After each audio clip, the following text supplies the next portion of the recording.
사랑과 은혜가 충만하신 하느님 아버지, 이 여름 한가운데 저희가 주님 앞에 모여 예배드릴 수 있음에 감사드립니다. 생명과 건강을 주시고 주님의 은혜와 사랑으로 저희를 이끄시어 이 자리에 모이게 하신 주님께 모든 영광을 돌립니다. 주님, 저희는 삶의 여러 문제와 도전을 속에서 때로는 낙심하고 때로는 불안하며 살아갑니다. 그러나 이 시간 주님의 말씀과 은혜 안에서 새로운 힘과 용기를 얻게 하옵소서. 주님 말씀은 저희의 발의 등이요 길의 빛이니 그 말씀을 통하여 저희의 길을 인도하시고 저희의 삶을 새롭게 하여 주시옵소서. 특별히 이 시간 저희가 기도를 드리는 이 모든 것들을 주님의 선한 뜻 가운데에서 이루어지기를 간구합니다.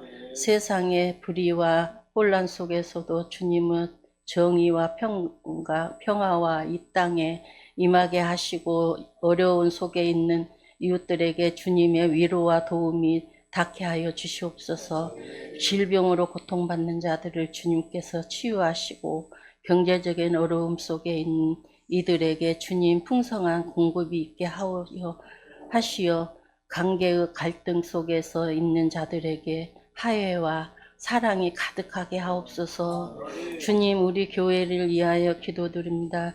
주님의 사랑과 진리가 충만한 공동체로 세워주시고 모든 성도들이 하나 되어 주님의 복음을 전파하는 사명에 충실하게 하옵소서. 저희의 예배와 모든 활동이 주님께 영광을 돌리며 이웃들에게 주님의 사랑을 전파하는 도구가 되게 하여 주시옵소서.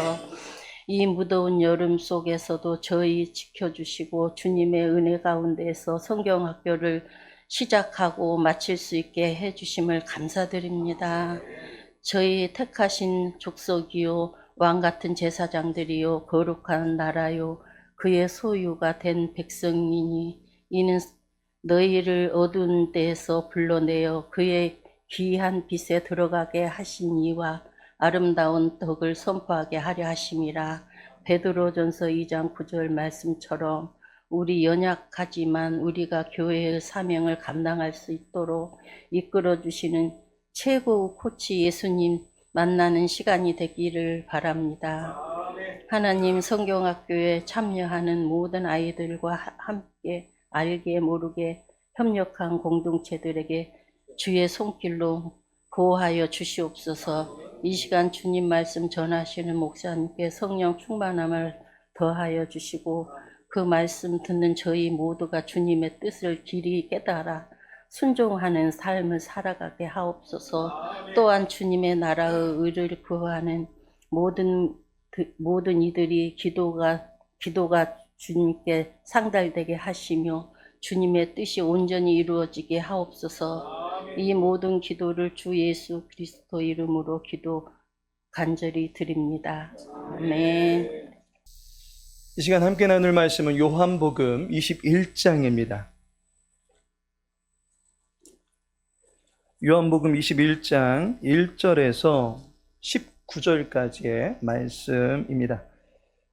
1절에서 19절까지의 말씀 함께 읽도록 하겠습니다. 그 후에 예수께서 디베랴 호수에서 또 제자들에게 자기를 나타내셨으니 나타내신 일은 이러하니라. 시몬 베드로와 디두모라 하는 도마와 갈릴리 가나 사람 나다나엘과 세베대의 아들들과 또 다른 제자 둘이 함께 있더니 시몬 베드로가 나는 물고기 잡으러 가노라 하니 그들이 우리도 함께 가겠다 하고 나가서 배에 올랐으나 그날 밤에 아무것도 잡지 못하였더니 날이 새어갈 때에 예수께서 바닷가에 서셨으나 제자들이 예수이신 줄 알지 못하는지라. 예수께서 이르시되 얘들아 너희에게 고기가 있느냐? 대답하되 없나이다. 이르시되 그물을 배 오른편에 던지라. 그리하면 잡으리라 하시니 이에 던졌더니 물고기가 많아 그물을 들 수 없더라. 예수께서 사랑하시는 그 제자가 베드로에게 이르되 주님이시라 하니 시몬 베드로가 벗고 있다가 주님이라 하는 말을 듣고 겉옷을 두른 후에 바다로 뛰어내리더라. 다른 제자들은 육지에서 거리가 불과 한 50칸쯤 되므로 작은 배를 타고 물고기 든 그물을 끌고 와서 육지에 올라보니 숯불이 있는데 그 위에 생선이 놓였고 떡도 있더라. 예수께서 이르시되 지금 잡은 생선을 좀 가져오라 하시니 시몬 베드로가 올라와서 그물을 육지에 끌어올리니 가득히 찬 큰 물고기가 153마리라. 이같이 많으나 그물이 찢어지지 아니하였더라. 예수께서 이르시되 와서 조반을 먹으라 하시니 제자들이 주님이신 줄 아는 고로 당신이 누구냐 감히 묻는 자가 없더라. 예수께서 가셔서 떡을 가져다가 그들에게 주시고 생선도 그와 같이 하시니라. 이것은 예수께서 죽은 자 가운데서 살아나신 후에 세 번째로 제자들에게 나타나신 것이라. 그들이 조반 먹은 후에 예수께서 시몬 베드로에게 이르시되 요한의 아들 시몬아 네가 이 사람들보다 나를 더 사랑하느냐 하시니 이르되 주님 그러하나이다. 내가 주님을 사랑하는 줄 주님께서 아시나이다. 이르시되 내 어린 양을 먹이라 하시고 또 두 번째 이르시되 요한의 아들 시몬아 네가 나를 사랑하느냐 하시니 이르되 주님 그러하나이다. 내가 주님을 사랑하는 줄 주님께서 아시나이다. 이르시되 내 양을 치라 하시고 세 번째 이르시되 요한의 아들 시몬아 네가 나를 사랑하느냐 하시니 주께서 세 번째 네가 나를 사랑하느냐 하심으로 베드로가 근심하여 이르되 주님 모든 것을 아시오매 내가 주님을 사랑하는 줄을 주님께서 아시나이다. 예수께서 이르시되 내 양을 먹이라. 내가 진실로 진실로 네게 이르노니 네가 젊어서는 스스로 띠뛰고 원하는 곳으로 다녔거니와 늙어서는 네 팔을 벌리리니 남이 네게 띠띠우고 원하지 아니하는 곳으로 데려가리라. 이 말씀을 하심은 베드로가 어떠한 죽음으로 하나님께 영광을 돌릴 것을 가리키심이로라. 이 말씀을 하시고 베드로에게 이르시되 나를 따르라 하시니. 아멘.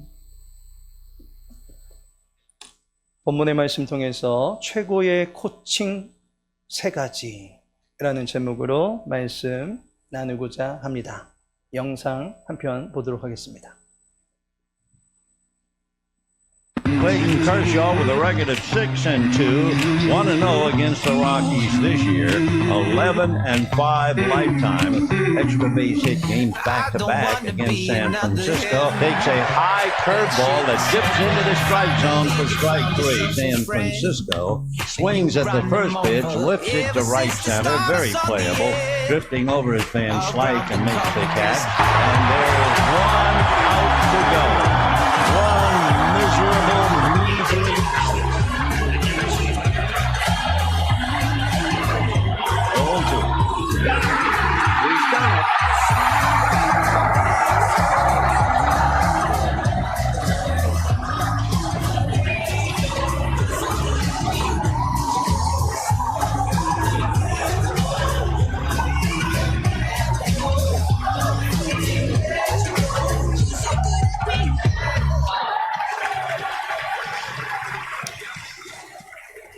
화면에서 보신 커쇼는 메이저리그에서 최고의 투수로 손꼽히는 선수입니다. 그는 메이저리그의 수많은 투수들이 평생 한 번 받기도 힘들다고 하던 싸이 영상을 3번이나 수상합니다. 게다가 2014년도에는 해당 리그에서 투수로서 받기 힘들다라고 하는 MVP상까지 석권하게 됩니다. 그는 커쇼 챌린지라고 하는 재단을 통해서 경기에서 삼진을 잡을 때마다 기부금을 내므로써 자선 활동에도 열의를 보였습니다. 그래서 로베르토 클레멘테 상이라고 하는 사회 공헌 활동에 앞장선 선수가 받는 상도 수상하였습니다. 이처럼 커쇼는 인품과 실력이 잘 갖추어져 있는 선수입니다. 그가 야구인들의 꿈의 무대에서 뛰어난 선수로 활약할 수 있는 비결이 있습니다. 모두들 그 선수를 두고서 공통되게 하는 이야기는 반복이었습니다. 커쇼는 자신의 선수 훈련의 루틴을 하루도 거르지 아니하고 꾸준히 지키는 선수였습니다. 정해진 훈련량과 시간을 매일 정확하게 반복하여 지켰습니다.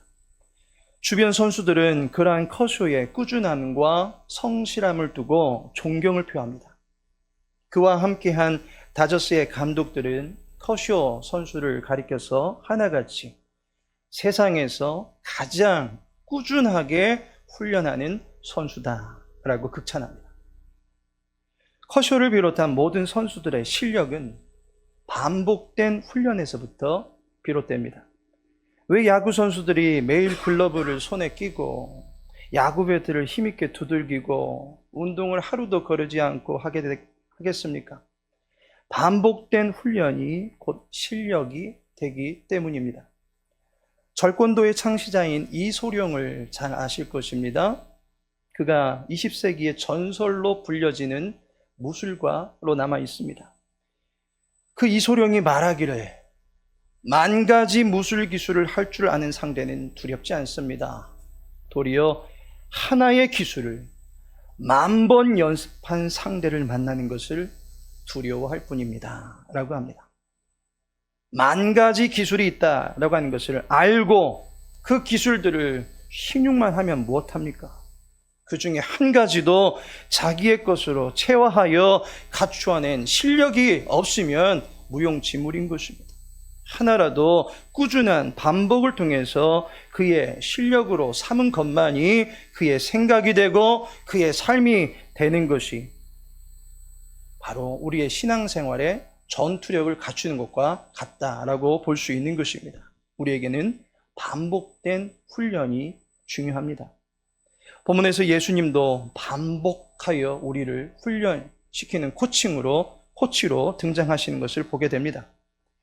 디베랴 바닷가에 오셔서 훈련 캠프를 이뤄 놓으셨습니다. 그리고 그 훈련장에서 제자들에게 3가지의 반복된 코칭을 통해서 실력 있는 믿음의 선수로 자리매김할 수 있도록 도와줍니다.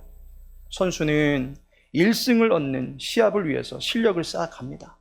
1점, 0.1초, 1m, 1kg 그 기록 갱신을 위해서 날마다 반복하여 꾸준히 실력을 쌓아갑니다.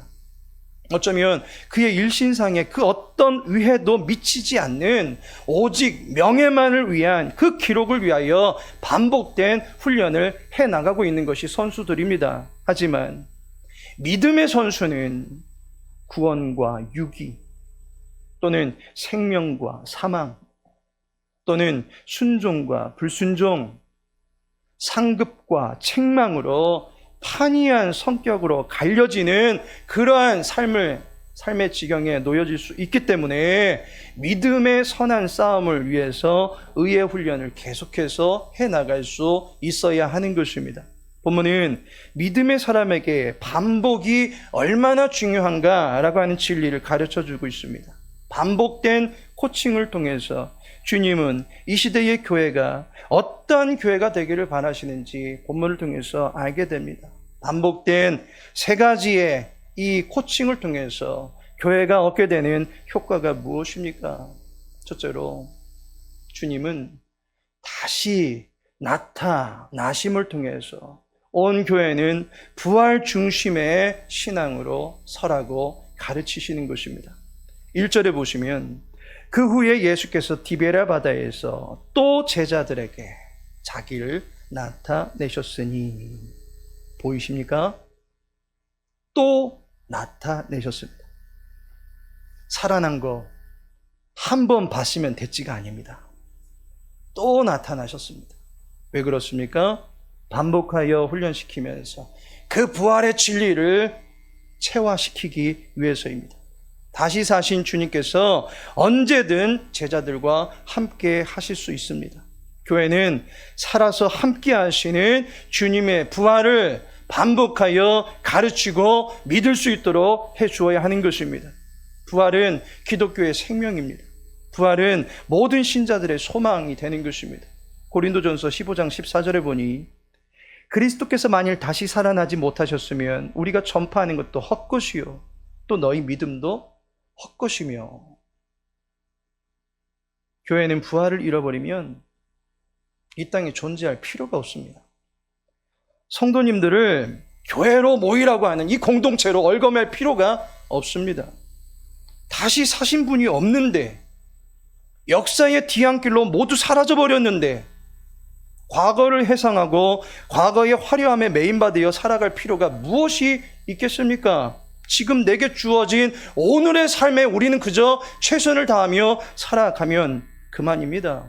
카르페 디엠, 현재를 살아가는 자신에게만 집중해서 살아가라는 것입니다.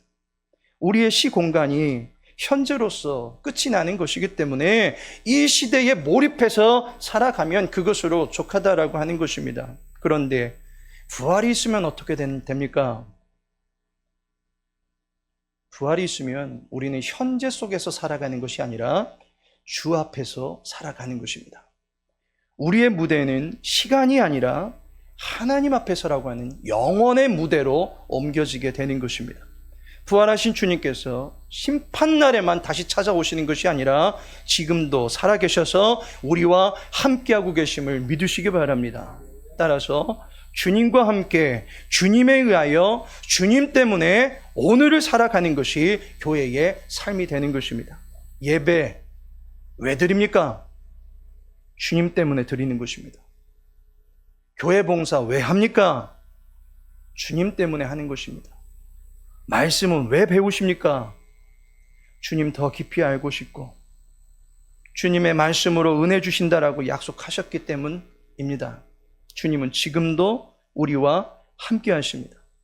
엊그제 금요 기도회를 통해서도 살펴보았지만 우리가 서로 사랑하는 것 왜 합니까? 주님 때문에 하는 것입니다. 나의 영달, 나의 인기, 나의 덕망을 높이기 위해서 하는 것이 아니라 하나님을 위하여 하는 것이다 라고 말씀드렸습니다.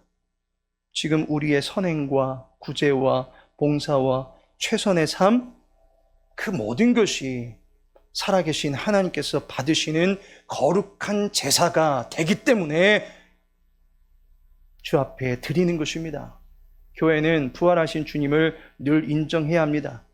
우리의 예배도 주님이 받으십니다.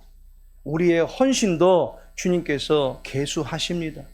부활하신 주님을 우리들에게 보여주시고 또 보여주시고자 했다라고 하는 것은 하나님이 함께 하신다라고 하는 부활신앙 가지고 살아가라고 반복하여 가르쳐 주시는 것입니다. 바라기는 우리 모든 교우들은 부활 중심의 신앙을 가지고 늘 하나님을 인정하며 살아가는 믿음의 사람들 되시기를 축복합니다. 두 번째로, 주님은 다시 이루어 주심으로 말미암아 그 모든 일들을 통해서 말씀 중심의 삶을 살라라고 가르쳐 주십니다. 예수님께서 제자들 앞에 다시 나타나셔서는 여러 가지 일들을 다시 행하십니다. 그 일들이 예수님 죽음 전에 경험해 보았던 일종의 데자뷰를 일으킵니다. 다시 생전에 있었던 일들을 하나하나 재현해 나가십니다. 이거 언젠가 비슷한 일이 있지 않았는가? 경험 속에 반복된 기억들을 제자들은 떠올릴 수밖에 없게 됩니다. 5절에 너희에게 고기가 있느냐? 대답하되 없나이다. 6절에 이르시되 그물을 배 오른편에 던지라. 배의 앞편도 뒤편도 왼편도 아닌 오른편이라고 하는 정확한 지점을 가리키십니다. 어부도 아닌 어떤 이가 찾아와서는 금을 내릴 곳을 정확하게 찝어줍니다. 이 일이 언젠가 있었던 일 아닙니까? 근본 최고의 코치 예수님, 이 주제에 맞추어서 작년부터 함께 말씀을 나누고 있습니다. 우리가 첫 시간에 다루었던 말씀의 내용 기억하십니까? 누가복음 5장 4절에 말씀을 마치시고 시몬에게 이르시되 깊은 데로 가서 그물을 내려 고기를 잡으라. 밤이 맞도록 수고하였으나 한 마리의 고기도 낚지 못했던 베드로에게 깊은 데로 가서 그물을 내리라 라고 하십니다. 깊은 데다가 그물을 내리라 라고 말씀하신 분은 어부가 아닙니다. 베드로는 그를 가리켜서 선생님이라고 합니다. 그런데 그 선생님의 지시한 곳에 그물을 내렸더니 그 결과가 어찌 됩니까? 잡은 고기가 심이 많아 그물이 찢어집니다. 그런데 본문 6절에 보니 이에 던졌더니 물고기가 많아 그물을 들 수 없더라. 비슷한 사건이 벌어집니다. 그 순간 곁에 있던 제자들이 주님이시다, 주님이다 라고 하면서 주님을 알아봅니다. 누가복음 5장에서도 베드로가 고개를 올리던 그 순간 주님, 나를 떠나소서라고 하면서 예수님의 하나님 되심을 알아봅니다. 비슷한 사건이 일어난 것입니다. 10절에 보면 지금 잡은 생선을 좀 가져오라. 그리고 그 생선과 떡으로 서로 조반을 먹는 장면이 나옵니다. 생선과 떡을 통해서 식사를 하던 이 사건은 예수님 생애의 가장 큰 이적으로 알려진 오병이어를 연상시킵니다. 13절에 예수께서 가셔서 떡을 가져다가 그들에게 주시고 떡을 제자들에게 손수 친히 건네 주시는 모습은 예수님과 마지막으로 만찬을 가졌을 때를 연상시킵니다. 이와 같이 예수님은 자기의 죽기 직전까지 제자들과 있었던 사건들을 하나하나 다시금 이루심으로써 제자들의 기억에서 그때의 사건들을 연상하게 만듭니다. 그들이 연상한 사건들이 무엇을 나타내었습니까? 주님의 부르심이었고 주님의 가르치심이었고 주님의 사랑하심이었습니다. 주님의 이루신 모든 사역들이었습니다. 살아생전에 주님의 몸으로 이루셨던 모든 일들을 제자들에게 다시금 떠올리게 해주셨습니다. 그의 사역으로 하나님의 나라를 가르치셨던 그 모든 가르침들을 다시금 떠올리게 하신 것입니다. 다시 말해서 주님의 가르침을 다시금 기억하라는 것입니다. 말씀의 사람으로 다시금 서라는 것입니다. 처음 부르실 때 사람 낚는 어부가 되리라 하셨던 그 소명의 말씀을 다시금 기억해 내라는 것입니다. 처음 나를 주님의 자녀로 삼으셔서 구원의 뜨거운 감격 속에 눈물 흘리게 만들었던 그 첫사랑의 사건을 기억해 내라는 것입니다. 때로는 오병이어와 같이 놀라운 사건을, 때로는 함께 식사 나누시면서 비유의 말씀을 배우시던, 가르쳐 주시던 그 순간을, 담소를 나누면서 말씀을 나누었던 모든 순간들을 기억하라는 것입니다. 교회는 예수님의 말씀을 기억해야 합니다. 교회는 진리의 터 위에 세워지는 것입니다. 예수님이 그의 생애를 통해서 보여주신, 그리고 그분이 직접 가르쳐 주시고 전한 그 모든 말씀들을 교회는 기억할 수 있어야 합니다. 예루살렘 성을 떠나가던 두 제자에게 주님은 찾아오셔서는 누가복음 마지막 장에 다시금 이러한 사역을 하십니다. 누가복음 24장 44절에 또 이르시되 내가 너희와 함께 있을 때에 너희에게 말한 바 곧 모세의 율법과 선지자의 글과 시편에 나를 가리켜 기록된 모든 것이 이루어져야 하리라 한 말이 이것이라 하시고, 말씀이 기록하고 있는 예수님을 바로 알라라고 가르치시면서 그들의 눈과 귀를 다시금 열어주신 것입니다. 교회는 말씀의 주인 되신 주님을 바로 알아가는 일에 부단한 반복적인 훈련을 해나갈 수 있어야 하는 것입니다. 진리의 주가 되신 예수님을 온전히 알아가는 일에 힘을 끝까지 기울일 수 있어야 하는 것입니다. 주님은 부활 후에 오셔서는 말씀을 기억나게 하셨고 말씀을 가르치시면서 예수님의 그리스도이심을 다시 한번 증거하셨습니다. 교회는 예수님의 말씀을 통해서 건강하게 세워져 갈 수 있다라는 사실을 깨닫고 주의 말씀을 가르침받고 그 말씀을 지키는 일에 반복적으로 힘써야 한다라는 사실을 잃지 마시기 바랍니다. 마지막으로 주님은 다시 물으심으로 그리스도 중심의 신앙을 가지고 살라라고 가르치십니다.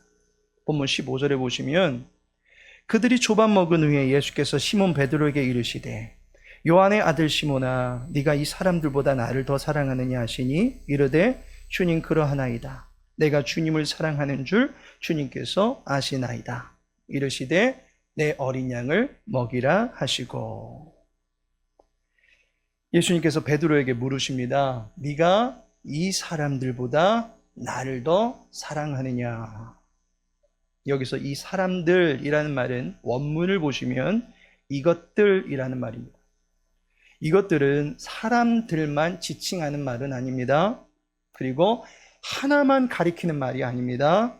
여러 가지를 복합적으로 다루고자 할 때 쓰는 지시대명사입니다. 그렇다면 이것들은 동료 제자일 수 있습니다.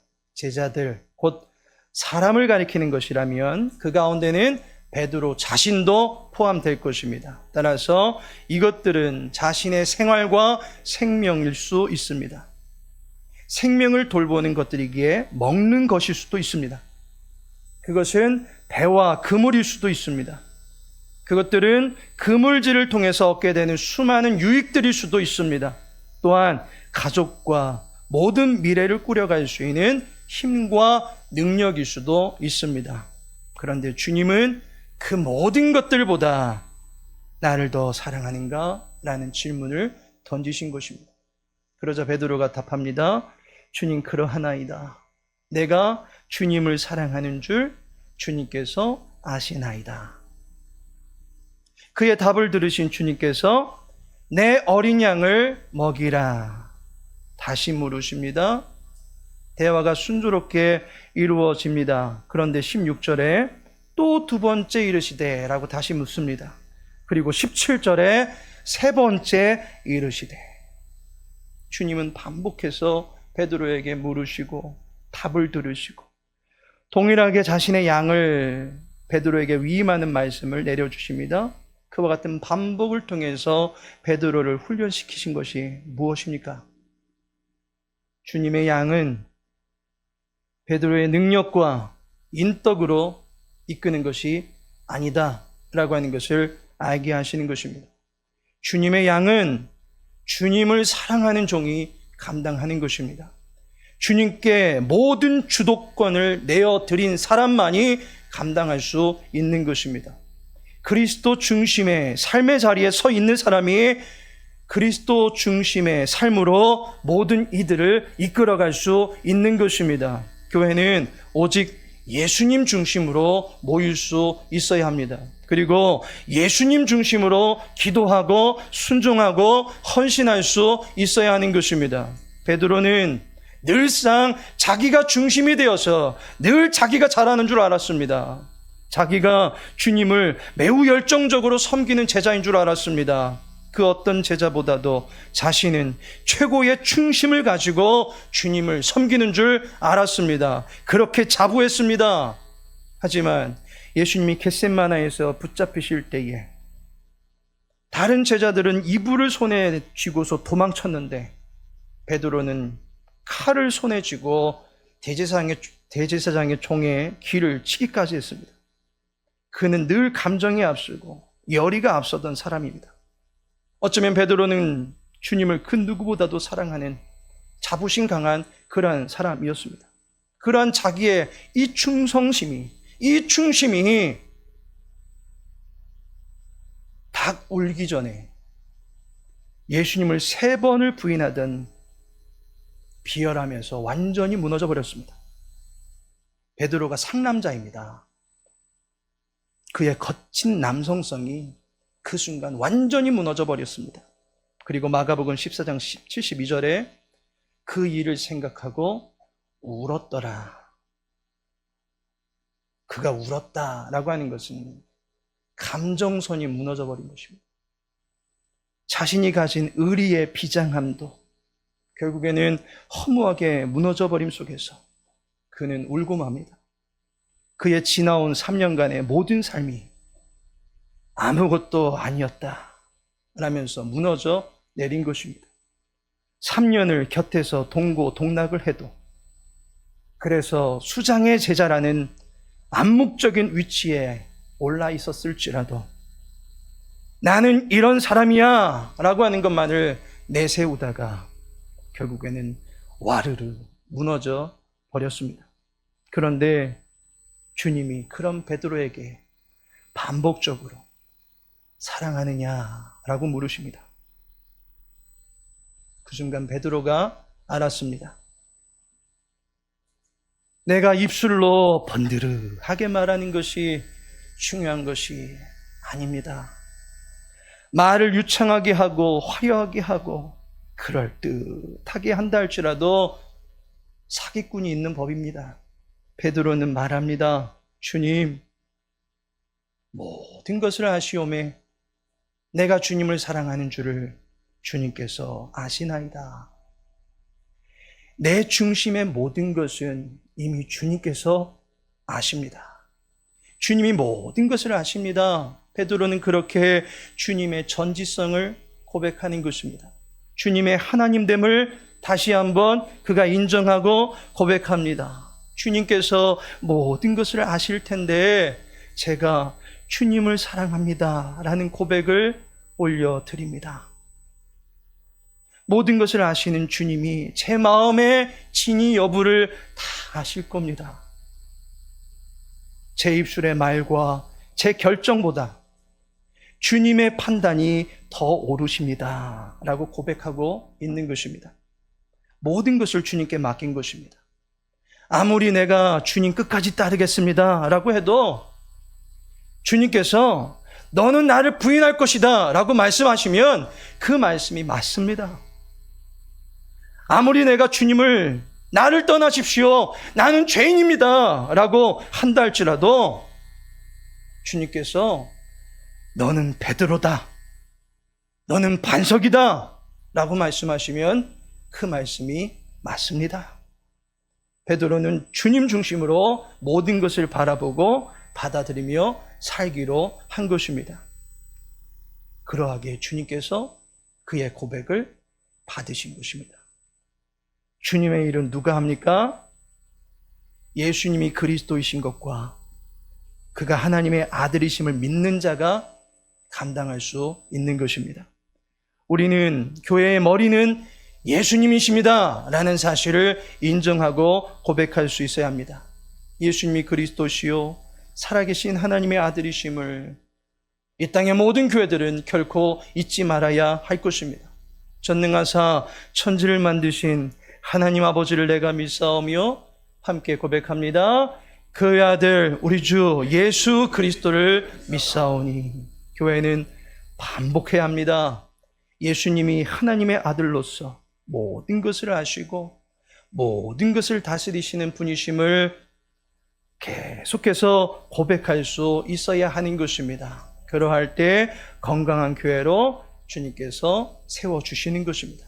하나님께서 사랑하시는 성도 여러분, 근본 청해교육국에서 정한 여름 성경학교 수련의 주제, 최고의 코치 예수님, 내가 바로 교회예요 입니다. 코치는 선수를 반복하여 훈련시킵니다. 군인에게 있어서 훈련은 부탁이 아닙니다. 명령입니다. 재난 시에 있을 위험을 대비하는 안전훈련 역시도 권유가 아닙니다. 명령입니다.